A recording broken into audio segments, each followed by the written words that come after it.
I'm Rhodora Meliton-Vanderpool, and this is the Class Act Podcast.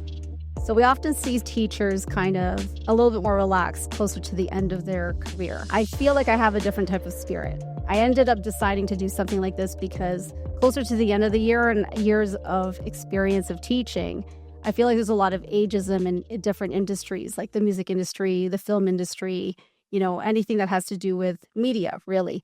But in education, as you age, people kind of look at you as, hey, they know what they're talking about. But I also think because of the experiences I've had, it actually brings both those worlds together. As a little girl, I used to play school. Like most of us, we would have like our stuffed animals and stuff kind of laid out. I'm the oldest in the family. And so my younger brother, and I apologize to you, Eric, because I'm sure you loved being the guinea pig of the family in my classroom.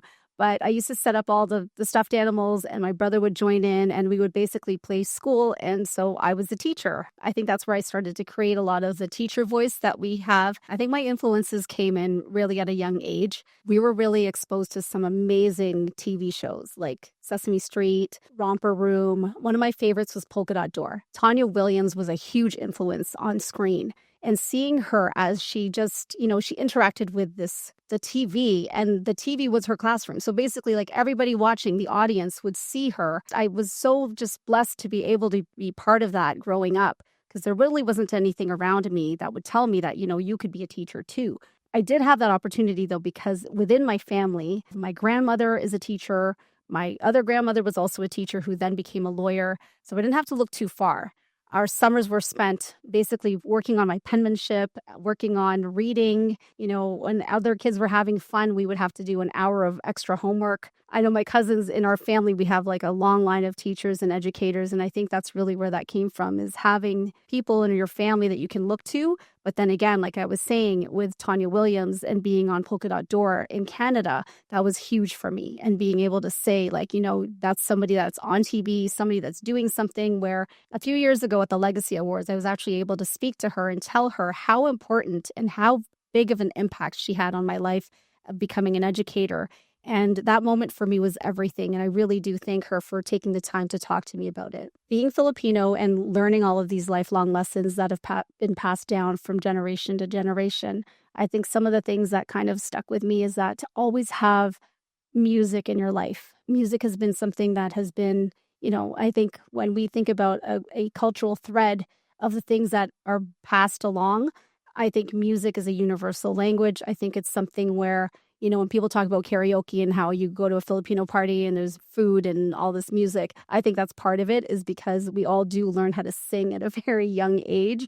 We're given opportunities to perform in front of family members. That was my first audience. And I think that when you get out there and actually be in the real world, you already have this backpack of people that have champion you along the way, and it's your family. So I think the life lessons that they showed me was just put out your best self, be your best self in everything that you're doing. Things I love about music. So playing the piano, playing the guitar, I would bring that into the classroom. And so children and I would co-create music together and co-create lyrics to help them remember a lot of the lessons that they were learning. So if you're still remembering some of those math songs, it's probably a teacher like myself that helped you remember some of these things. So being in the music industry, my understanding is that there's only 2% of in the industry where there's music managers that are female. And I think that's what really kind of drove me into wanting to give back more. Seeing how women are treated in the industry and seeing how women are elevated in the industry really entices someone like myself, because as a teacher, that's really what we do every day. We're helping to champion other people. Creativity is something that has to be brought back into the school systems. Creativity helps you push through as a teacher because you have to be an outside the box thinker. That leads me to what had happened during the pandemic, where I had to create this show, and it was called Learning with Mrs. Vanderschool. I understood what the need was in the school systems because I was teaching the youngest of learners at the time. And so seeing that their older siblings all had materials like laptops and they had, the iPads and everything else. But then when you got to the youngest of their learners in the family, they might have just only had a phone. So I would created this basically an hour-long show with all the different lessons that the children needed to learn for that day. I wanted to make sure that they learned how to read. I wanted to make sure that they were still connected to the classroom. And I really wanted to make sure that when they got back into the classrooms, that they were able to then share their gifts with everybody else. Teaching is a calling. And so I believe that, if it's God's work, it's something that I was just supposed to do.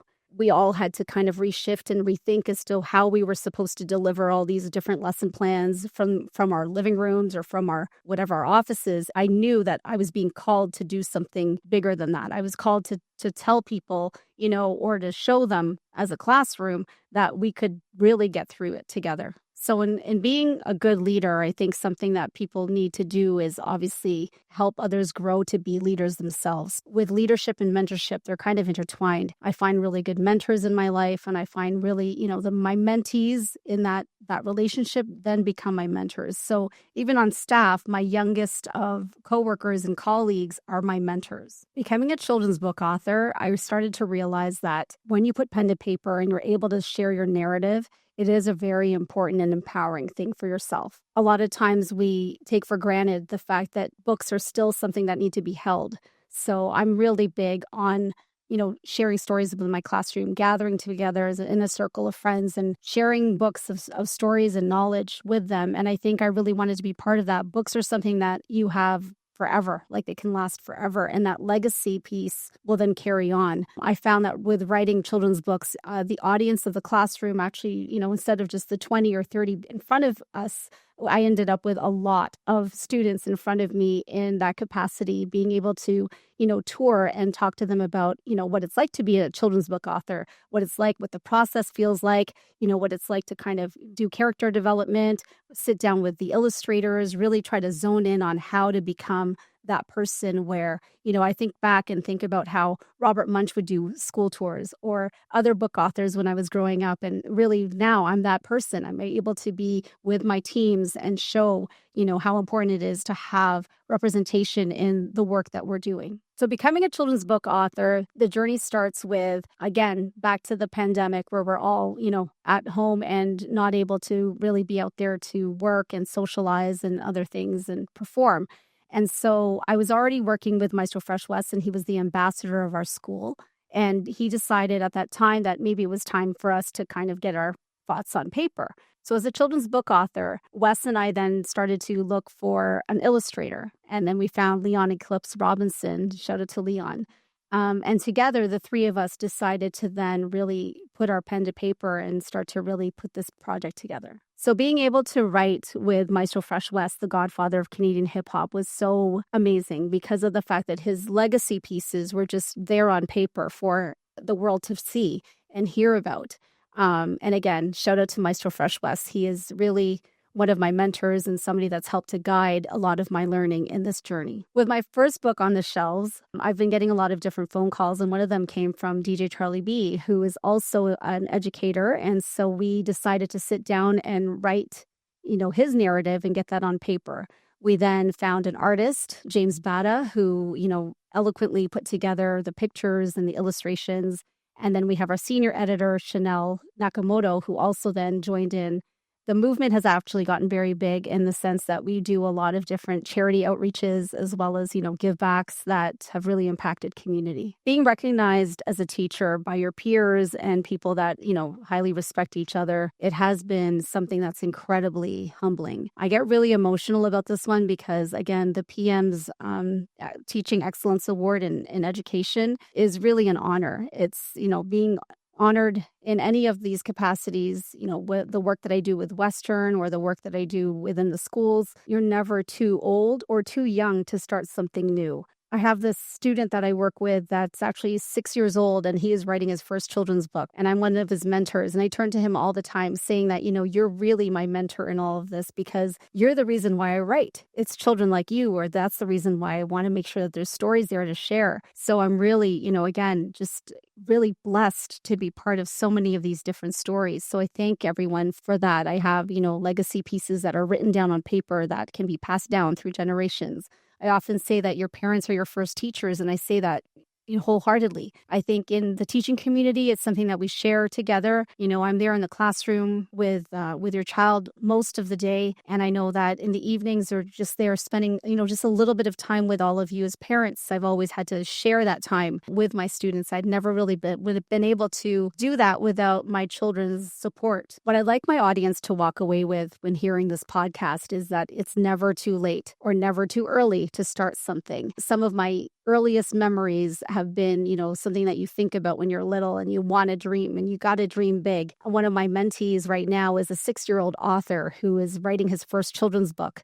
I think in that, like, he's become my mentor. I know you're saying a 6-year-old's my mentor, but a lot of the life lessons we learn from our students. And I think that's really something amazing to take away from this podcast, take away from the children's books, take away from my teaching. I think there's a lot of ways that, I have tried to help influence community. So in my teaching, I have what's called a classroom family. And then now I have my own family. Obviously, my son is 20 years old and my daughter's 17. But in those early years, I had to share those worlds together. And like most teachers out there, I know that that's been such a trying time because you're trying to balance your career. You're trying to balance being a mom, especially a new mother. I think a lot of times, we have so many things working against us. And I think that was the same thing for me. I think it was really difficult for, reaching those milestones. I'd have Xavier performing somewhere or doing something with his sports and I couldn't attend. And then as Alina got older, it was the same thing. It was almost like you were torn between your life as a teacher and your life as a mother and trying to balance those two things. Our first days of school, we would take our pictures the night before or the day of. For us, it was really, I would wake up in the morning early enough to, see the sunrise with them and go and take our pictures. So it was really authentic. It was still the first day and I didn't want to miss out on anything. But all of those different life stories that I had to share with others, right? So that was really a tough thing to do. So music management and teaching go hand in hand. And a lot of times we elevate our students and we champion our students. I've taken that same type of feeling and brought it into music management. One of my biggest mentors in this music game has been Infinite. And I really do thank him for the amount of time he's put into teaching me how to be a better music manager. So this podcast is something that I'm kind of just taking on my own, and I really do thank them for that. But music management is really dear to my heart. Sitting on the board of directors for Women in Music Canada, sitting on this platform for Women in Media has been really something that I'm super proud of. Being able to open doors is really important to me. Being able to create new doors to open is even more important. And I'm really excited about the Class Act podcast